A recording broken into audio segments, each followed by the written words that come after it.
Histoire de la fin. Prenez juste une minute pour lire. Quand l'ange de la mort chargé de retirer ton âme reçoit son ordre de mission, il l'exécutera à l'heure prévue, quelle que soit ta situation. Tu peux être debout, assis, couché, à l'hôpital, à la maison, à la mosquée, dans la rue, sur la route, dans un avion, dans un bateau, dans un train, joyeux, triste, seul, entouré par tes proches, en la présence de personnes complètement étrangères. Dans n'importe quelle situation, et quelles que soient les conditions, la mort est la mort.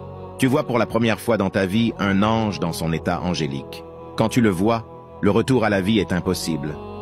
Ce premier regard peut être pour toi un regard terrible, comme il peut être un regard de délivrance. Ce regard te donne une indication sur ta destinée. Ton visage peut réagir par un sourire ou par une crispation comme il peut ne pas réagir. Tu commences à prendre de la distance avec ce corps, cette enveloppe qui t'a accompagné depuis le début de ton existence.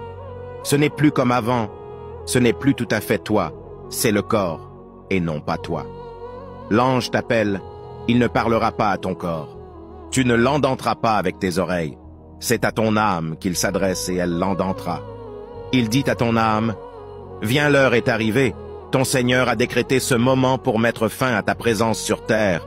Tu dois venir avec moi. Je suis chargé de te réceptionner et te livrer aux anges que tu vois sur ta droite et ta gauche. Tu les vois ?» Tu lui diras, « Oui, je les vois, bien sûr. Je ne vois que ça. » À ce moment-là, tu observeras le silence un petit moment. Ta vie passe comme un film devant tes yeux. Tu te vois enfant, adolescent, jeune, adulte, vieux, selon ton âge. Tu penseras à tes manquements vis-à-vis de Dieu. Tu penseras à la prière que tu retardais ou que tu négligeais. Tu penseras à l'argent que tu aimais et pour lequel tu étais prêt à faire des concessions sur tes valeurs morales. Tu penseras à ton compte en banque et tu te diras « J'aurais dû donner les droits de mes proches, j'aurais dû aider un tel, j'aurais dû donner aux pauvres. » Ces moments sont les moments des plus grands regrets que tu feras dans ta vie, ton ancienne vie. Pendant que tu te plonges dans tes regrets qui ne serviront à rien, tu entends sa voix qui déchire ton cœur. Alors tu veux bien venir avec moi? Malgré ta peur, tu reprends ton esprit et tu le regardes dans les yeux avec crainte et tu lui dis « Je ne veux pas mourir maintenant, je veux un petit délai. 1 mois, 1 semaine ou même un jour.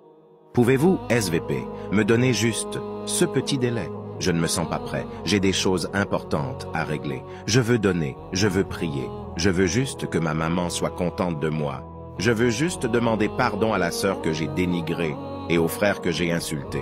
Je veux juste lire la parole de Dieu, le message que Dieu m'a envoyé. À vrai dire, je ne le lisais pas avec mon cœur.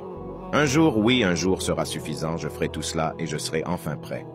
Un jour, c'est trop peut-être. 1 heure, oui, 1 heure. Je veux juste voir mes proches pour leur dire des choses. Je veux juste qu'ils fassent des choses à ma place. Je ne peux pas partir comme ça. Ce n'est pas possible. SVP, SVP.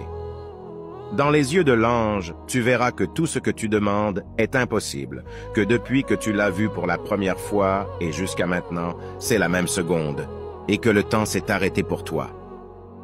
N'attendons pas que nous soyons prêts pour nous préparer à la mort. Préparons-nous et laissons la mort venir quand elle veut. Puisse Allah nous pardonner nos fautes et qu'il donne guide sur le chemin des bien guidés. Amen.